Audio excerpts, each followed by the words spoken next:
Hey everyone, it's Vincent here, and I just wanted to go ahead and say that there will be spoilers in the footage. I actually don't talk about them in the script itself, but there are in the actual gameplay. I just wanted to go ahead and let you know, and I hope you enjoyed the video. Thanks for watching.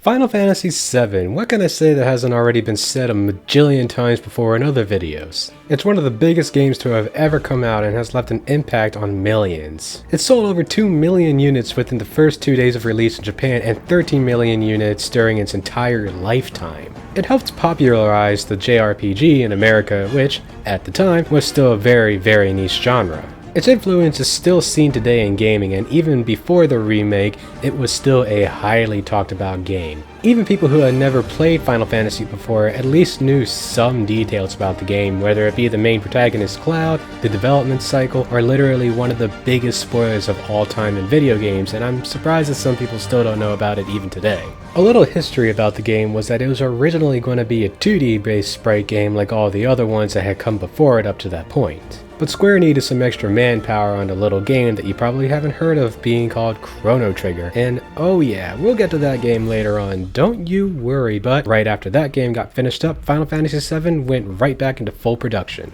Now the reason why it was going to be another 2D game in the first place was because, simply put, it was just a safe choice. Square had already been making them for an entire decade up to that point. So why take a risk on something so radically new? But they knew that for them to stand out at this point and become even more successful, that they would have to take a huge risk, and thus they decided going for the full 3D. Square then put together a little video demo type thing for Nintendo and for the public to see, which showed off what a fully 3D game of theirs would look like on the 64. It appears to be a 3D version of Final Fantasy VI with the use of Locke, Terra, I think, and Shadow fighting a giant golem. At the time, Square was practically a second-party developer for Nintendo, releasing almost everything they made exclusively onto Nintendo consoles. They had released Final Fantasy I, 4, and 6, with 4 and 6 being called 2 and 3 in the States to avoid confusion of them skipping 2, 3, and 5, which then led to years and even decades of confusion, which to this day people still get mixed up with what is what. Anyways, like I said, 7 was originally going to be a 64 exclusive, but with the use of cartridges and the demo they put together, Square realized that their ambitions were just way too big for Nintendo's little cartridges. So they went to Nintendo with advice for what they could do to remedy this, but the, at the time, head of Nintendo said no, spat in their face, and kicked them while they walked out the front door. And thus, with Nintendo's refusal to go disc-based instead of cartridge, Square went straight to Sony, and now, albeit a bit more like timed exclusives rather than pure exclusive, Square is almost entirely like a second-party developer to Sony. I bet Nintendo regrets that decision, but at least it led us to getting the Final Fantasy VII that we all know today. And I could keep going on and on about the original, but that's not what we're here to do, right? We want to talk about the brand spanking new one, so let's just go ahead and jump into it. Now, I actually missed getting this game on launch because I didn't have my PS4 with me. It was stuck back in my university, and then a little pandemic that we all know about happened, and I couldn't go back to get it. So it wasn't until a little while back that I could finally get my hands on it, and then when I got the game, I was hyped. I popped that baby in and I was instantly feeling oddly nostalgic. I actually hadn't played the original until last year, but it actually is my favorite Final Fantasy game. The game starts off with the classic opening, Aerith looking at the Maka flowing through the pipes but leaves after hearing something. She heads out into the alleyway and we get that classic pullback from the camera. Yeah, obviously it doesn't have the same impact, the same oomph as the original did, but it's still very impressive to see. The train cutting in, we get to see our favorite anime boy Cloud jumping off the train in a way more cooler way than he needs to. It's great stuff. We then meet the first and arguably best girl of the game, Jessie, and the rest of her gang including Biggs, Wedge, and Barrett. They are, with the exception of Cloud, all part of an eco-terrorist group called Avalanche who are trying to take down the big corporation called Shinra. Basically, Shinra is using the life force of the planet called Mako to power an entire city called Midgar. After introductions, you go off and blow up one of the reactors and then meet Aerith afterwards. You're then attacked by an odd entity that you later find out are called Whispers. Aerith runs off, and then you go back to the 7th Heaven, a bar that your childhood friend Tifa works at, as they discuss what happens next. That will be as far as I go with the story though, so don't worry about any further story elements from this point forward. Now the biggest and most obvious difference between this and the original game, outside of the graphics of course, is the battle system. To be honest, I'm pretty sure that turn-based combat is dead in the Final Fantasy franchise, and Square is opting for more of an action RPG style since Final Fantasy XV. Heck, true turn-based combat hasn't even been a thing since Final Fantasy X. And speaking of FF15, this combines the battle system from that and a more refined version of the battle system from 13. Basically, 15 had the action hack-and-slash combat style, while 13 had its own special version of the ATB system that's been around since 4 and a stagger meter. ATB standing for Active Time Battle. The way these work is that you have these tiny little blue bars here, and those fill up while you attack or on standby. Now this means that in this game in particular, you can still attack while these fill, but you can't use any of your abilities or items until you get the full bar. The smaller basic attacks still do okay damage, but you really want to fill up those bars as quick as you can so that way you can get in those big hits. Having a full ATB bar is also the only way that you can use your magic, and you really want to use magic whenever possible in this game. This is because you can fill up most enemies' stagger meters very quickly like this, but you have to be sure that you're using the proper magic so it does both maximum damage to their health and to their stagger meters. You have to assess enemies to be able to figure out what they resist to or are super effective to, and once you do that, they're added into your bestiary. In case you ever forget what's good or bad against your enemy, all you gotta do is hit the big rectangle in the center of the remote to bring back up their stats. But now, why do you want to fill up their stagger meter so quickly? That's because they, well, stagger and can attack you for a limited period. They also take extra damage when staggered, so you want to fill up your party's ATB member as full as you can get it beforehand so you can unleash destruction on the enemy. The way to control your allies is via two different methods. One is simply hitting the R1 or L1 button, and you can give commands from there with no other control over them. But the other way to control them is hitting left or right on the D-pad, and that will switch you over to their perspective, and you will have full control over what they do at any given moment. You want to do this because, and this is one of the very few small issues I have with the game, the ATB fill is very slow when you aren't controlling them. So you want to be constantly switching around to fill up their ATBs as fast as you can. This also leads into another small issue I have, is that when you aren't controlling the allies, while they do attack, it is very limited. There were several times during my gameplay while I was doing heavy damage to an enemy trying to get their stagger meter up, and my allies were kind of just standing around not doing very much. Finally, my last issue with the gameplay is that you can plan and strategize so much and have the meters filled up as perfectly as you can get them, but just as you are about to do some amazing thing, the boss will go into a big scripted animation and you lose all that stagger and lose all that progress that you have built up to that point.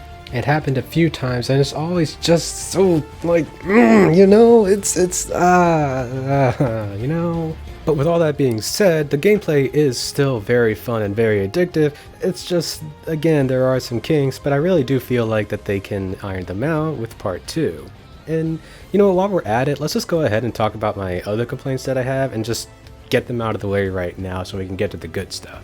One super duper small and barely even a complaint is in the overworld. You can swing your sword to break boxes and sometimes get stuff from them, but when you do, everything just kind of stops. Like when you swing, instead of being able to go right back into moving, you just stop.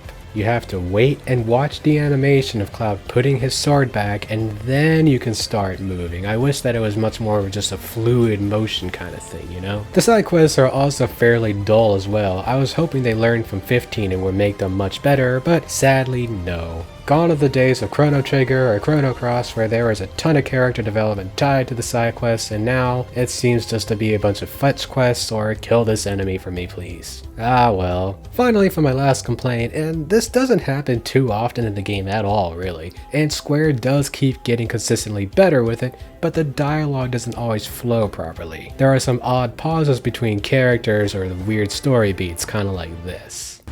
Go home and stay there. You know I can't do that.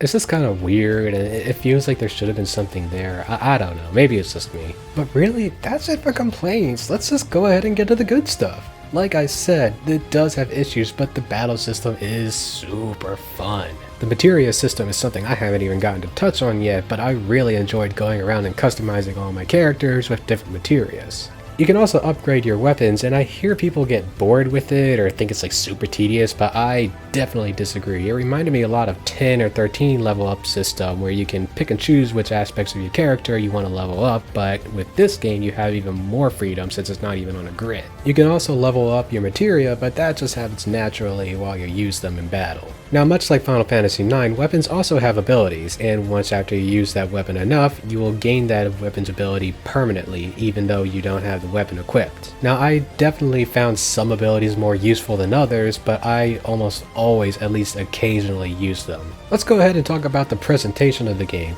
Now, Square has always been known for its high production values that it puts into their games, often being a leader for innovation and presentation in video games, and honestly, this is really no different at all. The graphics are on another level, the lighting and particle effects are insane, the world is so gorgeous. The PS4 keeps impressing me graphically. Ghost of Tsushima, The Last of Us Part 2, Uncharted 4, God of War, and this are the absolute peak of what we can make games look these days. At least until the PS5 comes out anyways. As mentioned before, the lighting in particular is stunning, the particle effects were crazy, and I'm really surprised I barely ever had any slowdown during battles. I can only really think of 2 instances where I had any remote frame drops at all. There was some occasional pop-in with some textures, but it never detracts from how the game looks as a whole. The backgrounds, especially at night, have just so much detail put into them. A particular highlight is Wall Market. All the different colors really just suck you into the environment. The Honeybee Inn in particular looks so good, and it's also just one of the best moments in the game, so be excited whenever you get to that part because it's great. Speaking of environments, both Sector 7 and, again, Wall Market just feel so alive. There are so many people who all have their own little lives, and you can occasionally listen in to what they are saying to other people, so it never felt empty or barren to me. There were several times that you have to squeeze through different areas, and it seemed kind of weird to me at first, but apparently they're there so that way the game can load the new areas, which, yeah, it does suck that it has to happen at all, but I do prefer it over just having a big loading screen over and over again. Finally, the revamped characters are the biggest highlight for me in this game. They certainly weren't bad in the original PS1 game, not at all, but they were a little bit flat or one note. Especially the Avalanche members outside of Barrett. They were basically and barely one step above generic NPC members in the original, but in the remake they are so much fleshed out and now they are all very likable. Even the most jokey, comic relief type characters like Wedge manages to get a good hero moment here or there during the story. Now I know not everyone likes her, but Jessie in particular was made into a very charming character to me. Her quick wit and willingness to do anything really won me over during the story. Biggs was also made into a very cool but still very caring character. Now, of course that's just the side characters, what about the mains? They are way deeper here now too than they ever were in the original game. Barrett in particular was shown to be a good dad in the original, but in this one he shows just how much he truly cares about his daughter, and now, to me, he's one of the best dads in gaming. The voice acting from everyone is also very good. I've read online some people think it's bad, but I really don't get that very much. Now, don't get me wrong, it wasn't like a 10 out of 10 across the board with every single line delivery, and the NPCs in particular were kinda iffy every now and then. But honestly, good stuff overall, you know? Also, one voice in particular that I really liked was actually Red 13's. I don't know, it just seemed to fit him very well to me. You asked what it is. I am that which you see before you, nothing more. I don't know, maybe I'm alone in that, but I really liked it. Now, it has been said multiple times in past interviews where this game will end, but I'm still not going to say anything for all 2 of you who don't already know yet. But Jesus, this ending is wild and I can tell you right now, this does not happen in the original game, and I am really questioning where this game is going to go in part 2 whenever that comes out in the future. I, like many others, definitely have my own theories as to what's going to be happening, but I'm going to hold those to myself for now. Now I know this isn't really a traditional review per se, and more of a discussion slash kind of review kind of thing, but if I did have to give this game a score, it would be a very, very well deserved 9 out of 10. Now, at the time of recording this, in a very recent interview they did say, "We know that everyone wants the next installment quickly. We would also like to deliver it as soon as possible. Since we are also able to see the line of quality from the first installment, we hope to make the next installment even better in quality that we can make for an even better experience. So hopefully they'll be able to iron out the kinks that I and many others had with this game and make part 2 even better." Final Fantasy VII Remake really is an incredible game. I do think that this will be put into a 3-part series, and if Square really does listen to any criticisms it's been getting for the first one, I really think this could be one of the greatest game, I guess trilogies if you want to put it like that, of all time. Anyways, what did you think of the remake? Did it live up to expectations, or were you actually kind of let down by the whole thing? Leave your comments below, and please subscribe to Just Gaming for more gaming content. See you guys later.